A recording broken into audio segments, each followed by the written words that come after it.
What's up, guys? Welcome back to another video. As always, I appreciate you coming back once again to check out, see what it is, kind of shit I'm getting into. Today, because my bike's been down while I wait on a new hydraulic side clutch master cylinder, because the threading on there is stripped out somehow. No idea how or why or what or any of that. At this point, I don't care. I'm not asking questions. All I know is it's stripped. It's been leaking brake fluid. None of the hardware is working. So while the bike's down, I'm going to take advantage of doing something that I've been putting off for a couple weeks now, and that is changing our 4 spark plugs out. Super simple to do. It's really not hard.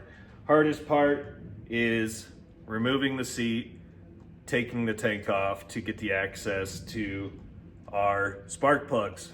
And doing those two things is not hard at all. So as far as time consumption part, that's where most of our time is going to be spent, is removing the seat, taking the 4 bolts out to remove the tank.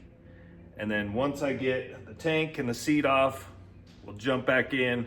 I'll show you exactly what it is we need to do to remove the old plugs. I'm just using the NGK spark plugs, the iridium spark plugs. I did measure these. They are within spec. You want them between 0.31 and 0.35 on your gauge.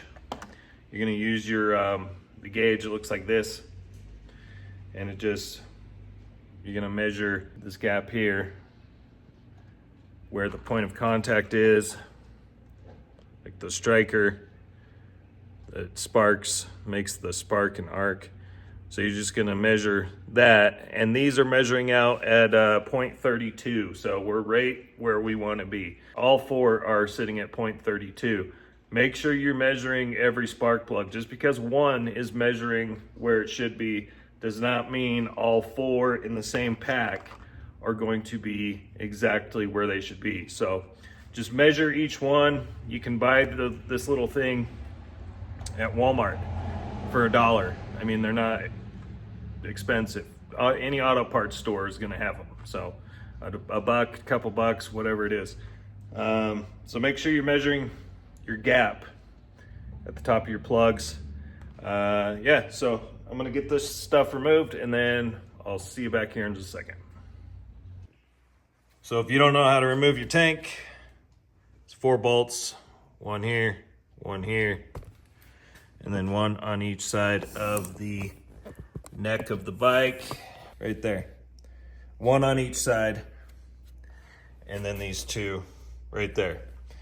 Make sure you unplug the gray plug, and then your vent line also, just unplug it from there, and then we can lift the tank off.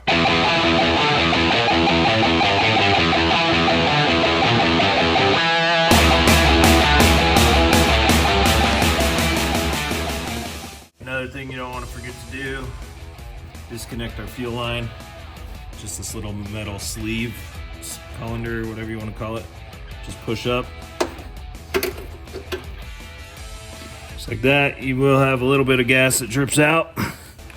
Just grab your towel, shop towel you have laying around. And just wipe that off. So then from there, you're gonna want a dedicated space for your tank. Planned ahead. I just have a soft blanket sitting on the ground over here. I set it on the ground here. And then that leaves us exposed to get to our plugs, which we have one here, and we have another one right here. And then on this side, they're just on the sides here and here. And you're also going to want to disconnect your 50 amp fuse, which is behind this left side cover. It's definitely something you want to do. Absolutely. Disconnect your 50 amp fuse, just take it out, get that removed. Anytime you're working on electrical or your plugs, get that 50 amp fuse out of there. All right, as you can see, got our 50 amp fuse pulled from here. 50 amps out. Then we can turn our attention to our engine. And it doesn't necessarily matter which order you do this in. So I'm just gonna work, do these side ones first, just because I'm closest to them right now. They're the most accessible. So our wiring here just pops off. So wiring pops off. Get this side off. Okay, that side's off, and then you can see our plugs exposed. Put that one there, and that guy there. So we got one of them out so far, and then a new one put in here. Don't buy this piece of junk from Amazon. It doesn't even fit. It's not even the right size, even though they claim it is. This is a 14 millimeter. They say it'll fit. It does not. What you're gonna need is a 5/8 socket. Pretty much every kit should have one. You're gonna have a rubber boot in there. You're just gonna wanna pull that out. So this socket will fit all the way over your spark plugs. So we'll pull this one out. I'm glad I decided to pull these out because, as you can see, at one point my bike was running very lean and getting super hot. It's not doing that anymore. It just did that when I first swapped my tuners. But these points are pretty flattened, and they shouldn't be like that. As you can see, they're pretty bad, and the gap is a lot further now than what it should be. But yeah, you can see the corrosion on there. These are the original Harley plugs that came on the bike. So yeah, good thing pulling these out. Yeah, so we'll get this side out, and it's just going to be the same process for every spark plug. And when you put these back in, you don't need to be cranking these down super tight. I mean, they're in there pretty loose, just snug, and that's it. You don't want to be cranking these all the way down and in. And rubbing a little bit of anti-seize on your threading is a good idea, because these metals, when they heat up, obviously they're going to expand inside of the heads. So having that anti-seize in there, anti-seize or anti-seize, however you want to say it, having that in there will prevent issues down the road when you put new ones in and take these out. So we'll see how this front cylinder is looking. You can see this one's about the same as far as the heat. If I can get this to focus. Yeah, it's just corroding. Yeah, these definitely needed to be changed out for sure.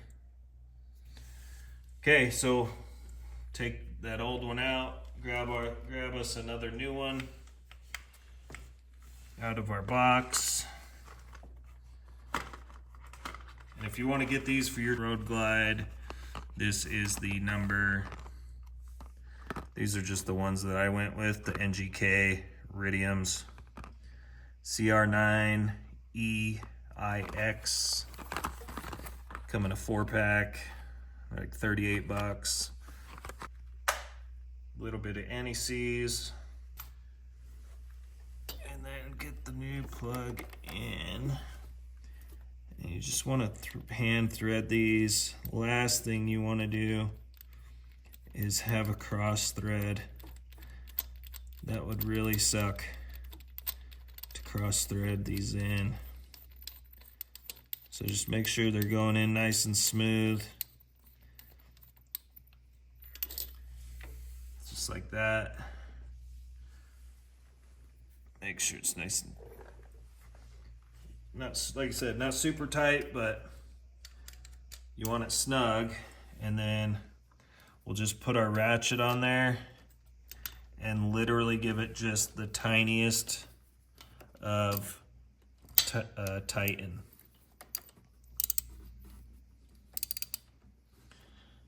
Like, not a lot. As soon as you feel it grab, that's all you need. And that's it. And then before we forget,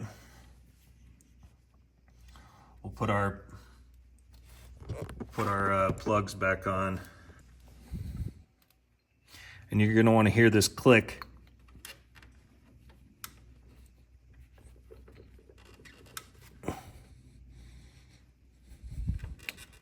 Just like that. Click.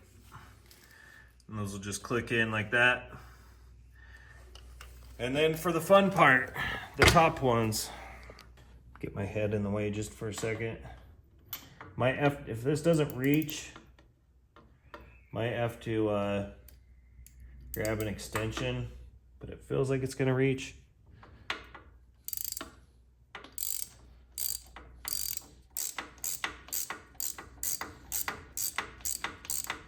And again, make sure you don't have anything just in, like any debris or anything on top of your rocker box or anything like that. You don't want nothing falling down in there.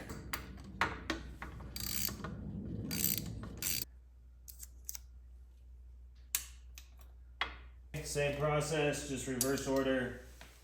New plug, anti-seize. Drop it down in there. The less time exposed, the better. Less time you got for stuff to get down in there.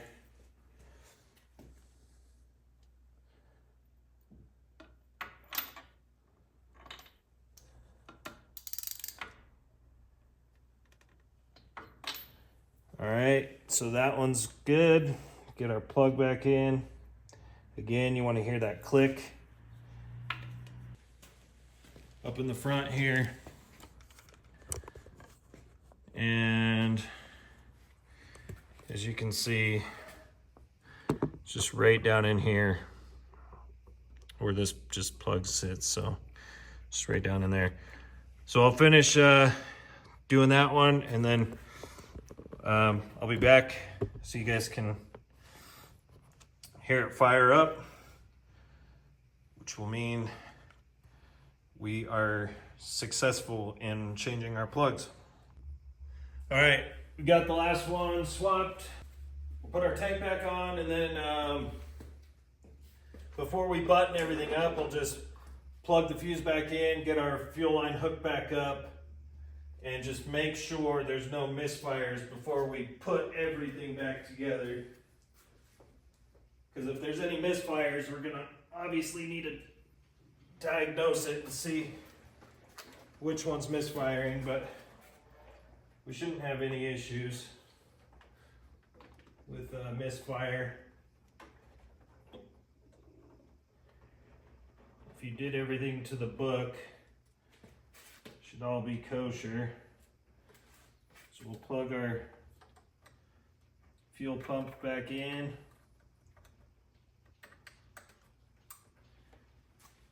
Get our fuel line plugged back in.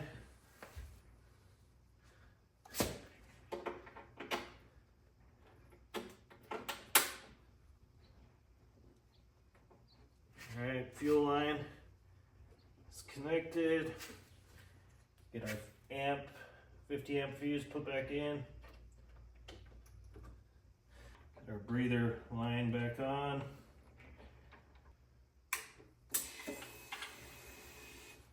If she fires up,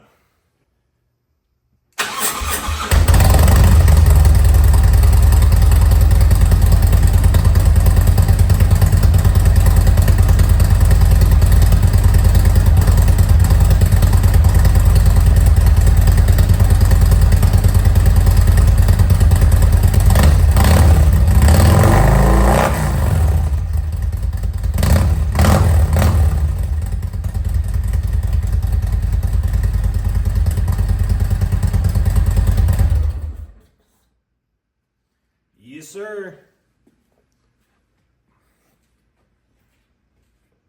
That's how you do it. So now that we know everything's firing on all cylinders, literally all 4 plugs are firing. I didn't hear any knocks or pings or anything like that. The idle sounds good. It's consistent idle, fired right up. It hasn't been started since this morning when I tried to leave earlier and noticed the bolts or the threading on my master cylinder is stripped. So got a replacement on the way. But yeah, that's all there is to it, guys, with replacing your spark plugs. It's pretty simple, straightforward. Just take your time. Don't bite off more than you can chew. Do one at a time. Keep your area clean. Keep things managed. Don't skip steps. Don't get ahead of yourself. And you'll do just fine, I promise. All right, guys, so that's going to do it for this one. As always, I appreciate you. Thank you for tuning in. Hopefully this helped you out. If it did, do me a favor. Shoot a comment down below with a thumbs up, whatever. Hit that subscribe button. We would truly appreciate it. As always, much love from Utah. Take care of yourselves and take care of each other. Until next time, we'll see you on the next one. Peace out. Bye.